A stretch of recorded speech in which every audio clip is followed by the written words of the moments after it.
That's a nice one, huh? That's a nice fish. You got him. Picked him off there like a sniper. Oh! Yes. You didn't tell me they were that big in here. Can I hold it? I just want to take a snapshot like I promised. It makes you feel good, man. Oh man, 13 and a half, 14? Yeah, probably 13 and a half. Look at that hump. You know they're big when they got that hump back on them. Hump back.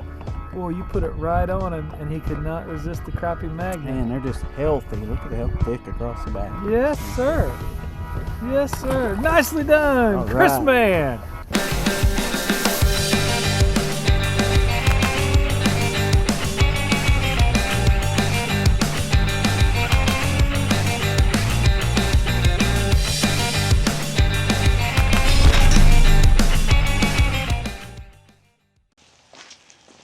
Kris Mann. Kirby, how are you, sir? Oh my gosh, I am doing well. Nice to meet you, buddy. Nice to meet you officially too. Yeah, you know, I've got to hang out with you a couple times, but you're always working at all the, you know, the big crappie conventions and that sort of thing. So you're one of the managers there at Crappie Magnets, is that correct? Yeah, I kind of oversee the pro staff there. So the title, I guess, is Director of Pro Staff and Advertising. So Yeah. I help Jeff try to figure out where we need to put our advertising dollars and how to promote our business, and work also as a pro staff member. So several years ago, I came on as a pro staff with Jeff, my dad, and I, and man, it's been a blessing. It's been a Speaking of journey. blessings, man, I would like to thank you for bringing me to one of the most beautiful boat ramps I have ever seen. Now, what lake are we fishing here? We're fishing Cave Run Lake, so this is an 8,000 acre impoundment.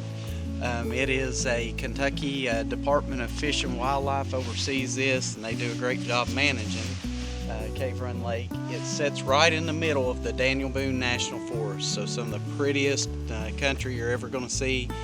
You'll get to see some awesome scenery today as we fish. You'll see here shortly we're going to be fishing around a lot of standing timber around the old creek and river channel, and hopefully we can get on some good ones. All right. Hey, I like your boat. This has got that kind of almost like a rhino type lining on it, and I hauled deer in this. I've killed deer and hauled them in this. Turkeys, I just killed one off that point the other day, a turkey, and had it in the boat. We've been duck hunting out of this, and so it's served its purpose well. Well, it doesn't look like we're going to get any sun today. It's going to be a little overcast, a little dreary. But, man, I'm excited to get out there. I'm excited for you to be here. Shall we do it? Let's do it. Let's do it. And this is probably, seriously, one of the most beautiful docks and boat ramps I've ever seen. Now, how far are we going? Probably 100 yards. Are you kidding me? maybe 125 over here. I drive from Kansas City to Kentucky, and you're not going to take me for a boat ride? Can't on go this for a beautiful boat lake? ride. We may have to get out and sightsee before the day's up, but No, that's okay, man. I'm here to catch some crappie. And, so we've got a really unique situation that goes on down here at Cave Run in the wintertime, and I'm convinced that these fish travel long distances on this lake to get to this area. It's a confluence of a creek and the main river system called the Licking River, which makes up Cave Run Lake. And these fish come in here. The shad move in the wintertime for whatever reason. Whatever they're feeding on is here. They move in here every winter, and we can catch some really nice fish along these channel edges. So you're going to get an opportunity to see, hopefully today, see some good standing timber fishing. Yeah. So we'll be targeting some fish on standing timber. The last few days, some of these fish have actually been traveling out away from the standing timber, doing more roaming, suspending, chasing bait fish, that kind of thing. So you may actually see us, get after some fish that are out, stragglers, out away from the structure too. So.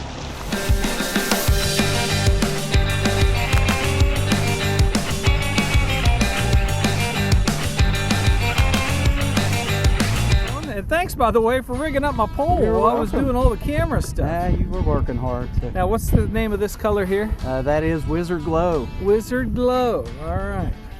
Magically produces the crappie, right? It will catch some crappie. All right. Kentucky, man, I'm sad that I drove most of this last night. I didn't get to appreciate the beauty you guys have. I mean, this is absolutely gorgeous. This morning I woke up and drove the last 25, 30 miles here. I'm like, wow, this really reminds me of like the Ozarks in Missouri, just rolling hills and deep valleys.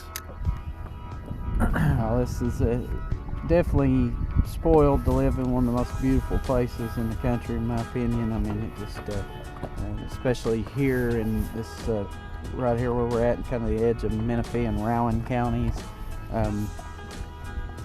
A lot of cliff line, just really kind of wild country, undeveloped. It's Daniel Boone National Forest land, and you know, so a lot of public hunting here. A lot of that's a nice one. that's a nice fish. You got him. Picked him off there like a sniper. Yes, Oh! Yes. You didn't tell me they were that big in here. That's kind of we're after. Kris Mann, by the way, great sermon yesterday. Thank you. Kris has got an incredible Facebook Live post of his church where you do some preaching, correct? I do. That's Yes, sir. a very admirable thing, man. I think the world could use a lot more religion in this day and age.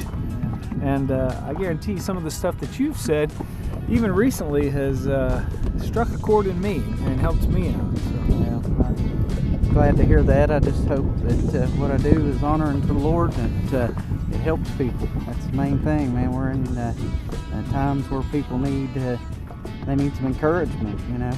So, and the Lord can provide that encouragement, and He does it through people. He chooses a lot of times to use the love of people to show love to others. So.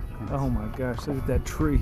Yeah. Sorry, that's a very important message, but there's a ton of crappie in that tree. Oh my goodness!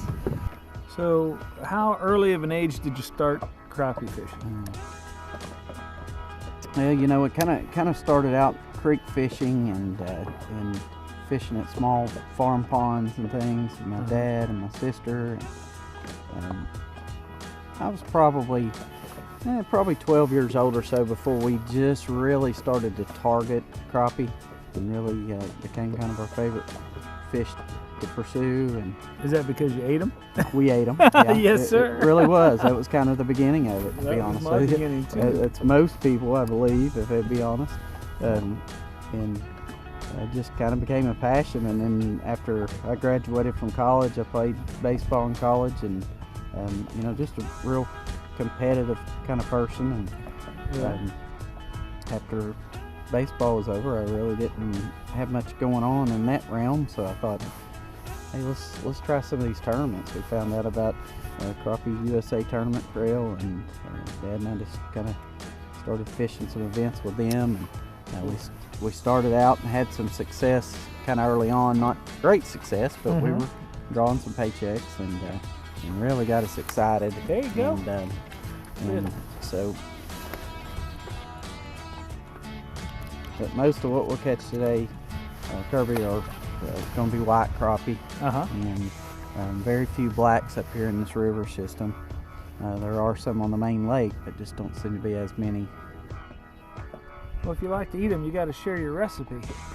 What's your favorite way of cooking them? It's just old school.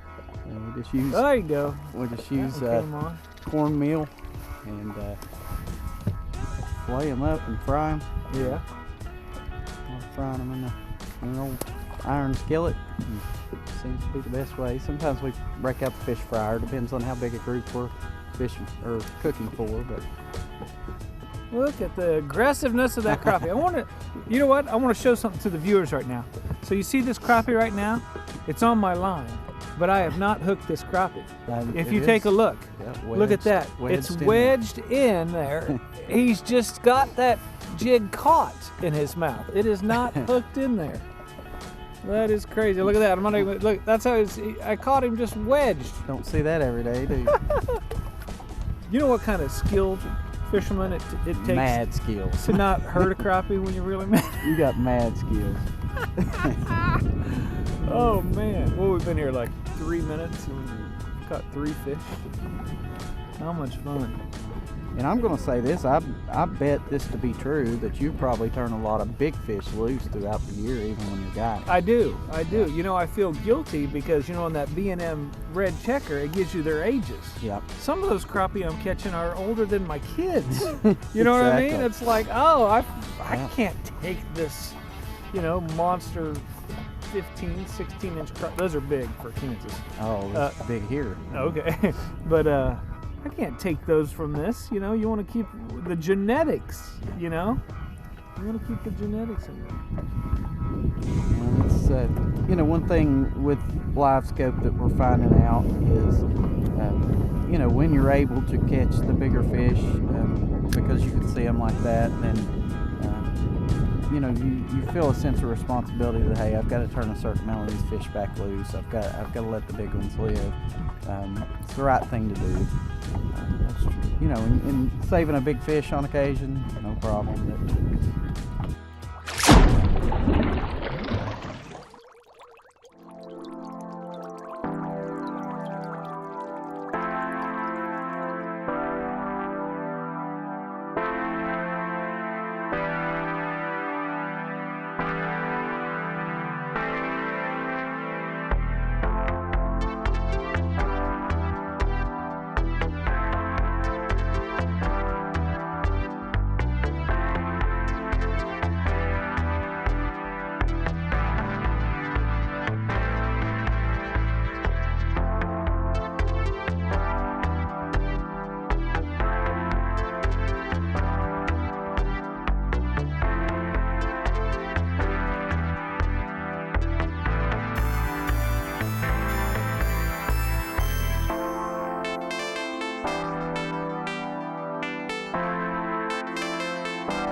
Boom! Nice fish. Nice fish. You did eater. 11-inch white crappie.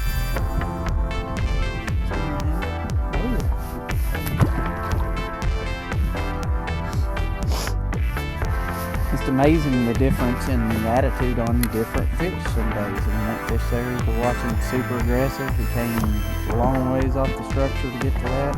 Yeah. We've had some of the bigger fish we've been on today have not been aggressive at all. They've been Sluggish. We've actually presented to more big fish and not caught them than we've caught today. Which is,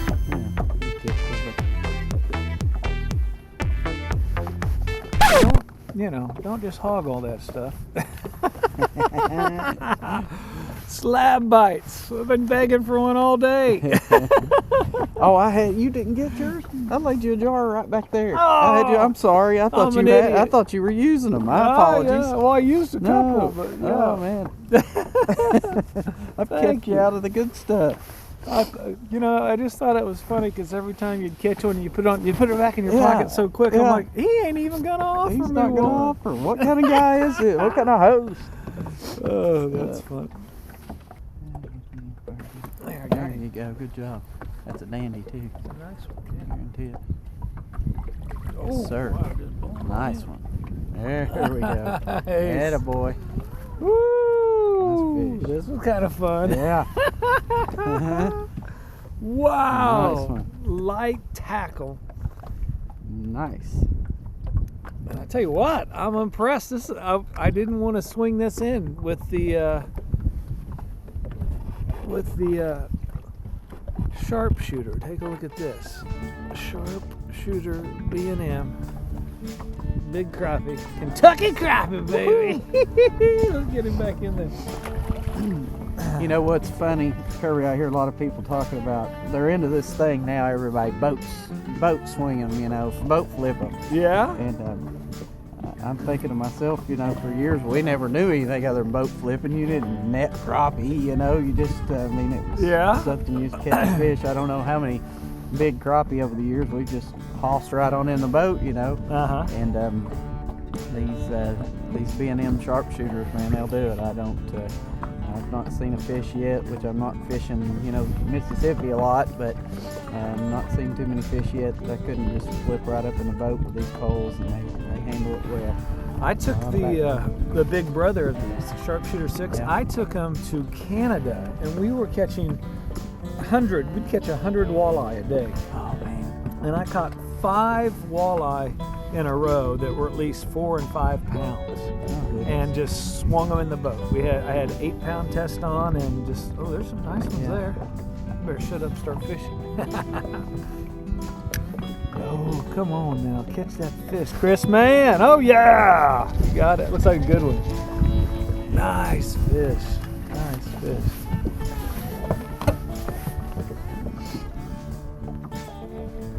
Man, I tell you what, nothing more fun, am I right? Man, it's been a fun day, hasn't it? Kris, thank you so much for sharing your wisdom, your crappie talents, and your beautiful lake here with me. It's been my pleasure. Cave Run, right? Cave Run Lake. Moorhead, Kentucky, if you ever get over here in the eastern part of the state. Great place to come catch fish. I tell people all the time, these products that you see in our hands, B&M poles, the crappie magnet, original crappie magnet, tipped with the slab bites, 4 and 6 pound SOS line. It gets it done. I don't see a lot of reason to stray from that when it works. Pro grade stuff, man. Just keep using it, man. It works. So look for Kris Mann on the 2021 tournament trail standings. And your dad, what's his name? Terry. Terry Mann. And good guys all the way around, and spiritual men that you can learn some stuff from, and very approachable. If you're ever at the crappie conventions like the Grizzly Jig that's coming up in January, they have a whole new facility. You're going to be there with Jeff Smith, another man of God. Come up and talk to him, because you will not get turned away. You will not be met with any attitude, just a caring, loving attitude in promoting the sport of crappie fishing and the Word of God. Thank you, Kris Mann. Appreciate it. Appreciate you, buddy. Thank you so much for watching Fish, Eat, Live. Our mission is to demonstrate the benefits of the Fish, Eat, Live lifestyle. We look forward to educating, entertaining, and attracting you to the healthy lifestyle of the great outdoors. We're definitely going to have some wholesome family fun on the water every Sunday at 6 p.m. So hit that subscription and that notification bell, because we want you to come be a part of this.